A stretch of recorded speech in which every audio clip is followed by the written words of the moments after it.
Hello friends, आज हम बात करने जा रहे हैं इम्पॉर्टेंट डेज ऑफ मई, यानी मई के मंथ में कौन कौन सी डेज को कौन से डेज सेलिब्रेट किए जाते हैं। एज ऑन पिक्चर आप समझ सकते हो कि 1 मई को लेबर डे सेलिब्रेट किया जाता है। एंड ऐसे ही किस किस तारीख को कौन कौन सा मंथ क्यों सेलिब्रेट किया जाता है, इसके रीजंस के साथ, ताकि आपको इसके बारे में बाकी भी याद रहे। चलिए डिस्कस करते हैं कि करके सारी चीज़ें हमारे अपने चैनल पे, जिसका नाम है इन्फो इन्फिनिटी। सो इन्फॉर्मेशन अच्छी लगे सो इस वीडियो को लाइक, कमेंट एंड शेयर करना ना भूलिएगा। चलिए बात करते हैं सबसे पहले मई के बारे में कि मई जो होता है वो साल का 5वां महीना होता है, इसे 5th ऑफ मंथ कहते हैं। इसके साथ ही साथ जो हमारे साल के 12 महीने होते हैं, इन 12 में से 7 महीने ऐसे होते हैं जिसमें 31 दिन होते हैं, 4 महीने ऐसे होते हैं जिसमें 30 दिन होते हैं, और एक मंथ जो कि फरवरी होता है, जो कि डिपेंड करता है, अगर नॉर्मल ईयर है तो 28 दिन का होगा और लीप ईयर है तो 29 दिन का होगा। तो ये जो 7 महीने होते हैं 31 दिन के, उनमें से तीसरा महीना होता है मई, यानी जनवरी के बाद मार्च के बाद मई, ये तीसरा मंथ होता है जो कि 31 का होता है। इसके बाद अगर हम बात कर ले वेदर की या नॉर्दर्न हेमिस्फीयर की या फिर इंडिया की, तो मई के सीज़न में इंडिया में स्प्रिंग होता है एंड साउदर्न हेमिस्फीयर में ऑटम होता है। ड्यू टू पृथ्वी के जो एक्सेस है वो 23.5 डिग्री झुका हुआ है, इस वजह से नॉर्दर्न हेमिस्फीयर और साउदर्न हेमिस्फीयर में जो वेदर होते हैं वो अपोजिट होते हैं। यानी जब मई के महीने में नॉर्दर्न हेमिस्फीयर में स्प्रिंग होगा तो साउदर्न हेमिस्फीयर में ऑटम, और नवंबर के महीने में जब साउदर्न हेमिस्फीयर में स्प्रिंग होता है तब यहाँ पे क्या हो जाता है, ऑटम हो जाता है। चलिए फिलहाल हम रहते हैं नॉर्दर्न हेमिस्फीयर में, इंडिया आता है और यहाँ पे मौसम चल रहा है स्प्रिंग का, जिसे हम बसंत भी कहते हैं। इसके बाद अगर हम बात कर ले मई के नाम की, तो मई का जो नाम है वो ग्रीक गॉडेस माया के नाम से लिया गया है, जिन्हें द गॉडेस ऑफ फर्टिलिटी भी कहा जाता है। ठीक है, चलिए बात करते हैं आगे इंपॉर्टेंट डेज। तो सबसे पहले है 1 मई, जो कि ऐसे सेलिब्रेट किया जाता है इंटरनेशनल लेबर्स डे, यानी जो लेबर्स के द्वारा सेक्रीफाइसेस किए गए हैं उनको ट्रिब्यूट देने के लिए 1 मई को लेबर्स डे सेलिब्रेट किया जाता है। इसके साथ ही साथ 1 मई को फाउंडेशन डे भी सेलिब्रेट किया जाता है महाराष्ट्र एंड गुजरात का।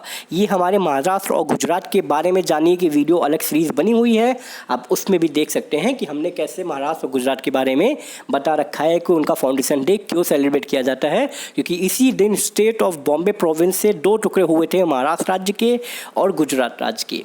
सेकेंड है हमारा 3 मई को international press freedom day declare किया जाता है उन प्रेस रिपोर्टर्स के लिए जिन्होंने फील्ड पर रहते हुए अपनी लाइफ को सेक्रीफाइस किया जाता है, उनको ट्रिब्यूट करने के लिए।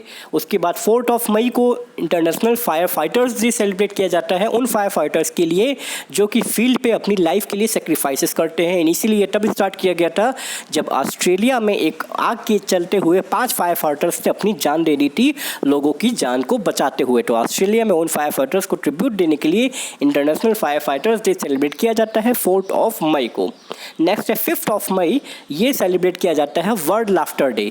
इस दिन डॉक्टर मदन कटारिया, जो कि भारत में मुंबई में है, इन्होंने laughter club yoga via yoga start किया था। यानी जैसे आपने देखा होगा मुन्ना भाई MBBS मूवी में लाफ्टर थेरेपी चलती है, योगा करने की लाफ्टर थेरेपी होती है, उसी को कैरी ऑन करते हुए दुनिया भर में 5 मई को डॉक्टर मदन कटारिया के द्वारा जो कि इनिशिएट किया गया था वर्ल्ड लाफ्टर डे स्टार्ट किया गया था।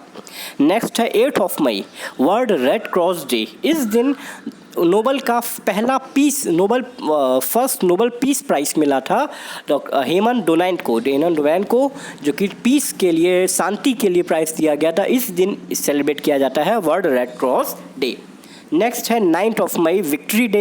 विक्ट्री डे इसलिए क्योंकि सेकेंड वर्ल्ड वॉर के बाद में USSR के सामने जर्मनी ने इसी दिन अपने आप को सरेंडर कर दिया था। जर्मनी की नाजी ब्रिगेड ने, या फिर हम जिसे कहते हैं नाजी सेना ने, अपनी सामने अपोजिशन पार्टी के लिए सरेंडर कर दिया था और एक एग्रीमेंट साइन किया था कि हम इस वॉर के लिए पेनल्टी पे करेंगे। 11 मई, नेशनल टेक्नोलॉजी डे। इस दिन 1998 में भारत में अटल बिहारी वाजपेयी जी की गवर्नमेंट में पोखरण में पहला भारत का परमाणु टेस्ट किया गया था, इसलिए उस दिन सेलिब्रेट किया जाता है 11 मई। इसी पर बेसिक मूवी बनी है परमाणु, आप सब देख सकते हैं, बहुत अच्छी मूवी है।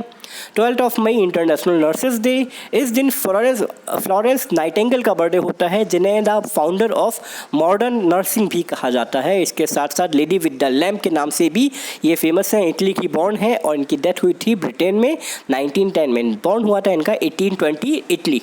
इनको लेडी विद द लैम्प या फिर फाउंडर ऑफ मॉडर्न नर्सिंग कहा जाता है। 15 मई नेशनल इंडेंजर्ड स्पीसीज़ डे, यानी इस दिन भारत में जितनी विदेशी स्पीसीज़ आती हैं उनको इंडेंजर्ड होने से बचाने के लिए डे सेलिब्रेट किया जाता है according to act, endangered species act के अकॉर्डिंग। नेक्स्ट है 15 मई को इंटरनेशनल डे ऑफ फैमिली भी सेलिब्रेट किया जाता है, यानी 2 दिन होते हैं। 17 मई इंटरनेशनल टेलीकम्युनिकेशंस डे, क्योंकि इस दिन ITU यानी जो पहली टेलीग्राफ कन्वेंशन हुई थी पेरिस में इस दिन, इसीलिए 17 मई को इंटरनेशनल टेलीकम्युनिकेशन डे सेलिब्रेट किया जाता है। 18 मई वर्ल्ड एड्स वैक्सीन डे, हालांकि आप सबको पता है वर्ल्ड एड्स डे होता है 1 दिसंबर को, बट अगर एड्स के आगे वैक्सीन लग जाएगा तो वो हो जाता है 18 मई, उन डॉक्टर्स के लिए जिन्होंने एड्स की वैक्सीन को ढूंढा था, इजाद किया था। 21 मई एंटी टेररिज्म डे, इस दिन राजीव गांधी की डेथ हुई थी बिकॉज ऑफ टेररिज्म साउथ में लिट्टी की तरफ से, इस दिन इसीलिए सेलिब्रेट किया जाता है एंटी टेररिज्म डे, उनको ट्रिब्यूट देने के लिए। नेक्स्ट है 24 मई कॉमनवेल्थ डे, जो कि अभी लास्ट ईयर से स्टार्ट किया गया है। इस दिन क्वीन विक्टोरिया सेकंड का बर्थडे होता था, अभी तक की लास्ट ईयर तक इस दिन सेलिब्रेट किया जाता था एम्पायर डे, बट उसके बाद में इसका नाम चेंज करके सेलिब्रेट होने लगा as a commonwealth day. Last 31 मई एंटी टोबैको डे, यानी टोबैको से होने वाले कैंसर्स और बहुत सारी बीमारियों के बारे में अवेयरनेस फैलाने के लिए दुनिया भर में सेलिब्रेट किया जाता है एंटी टोबैको डे। तो ये थे मई के मंथ के कुछ इंपॉर्टेंट डेज, सो इन्हें याद करिएगा। एंड वीडियो कैसा लगा हमें कमेंट करके ज़रूर बताइएगा। Thank you all of you.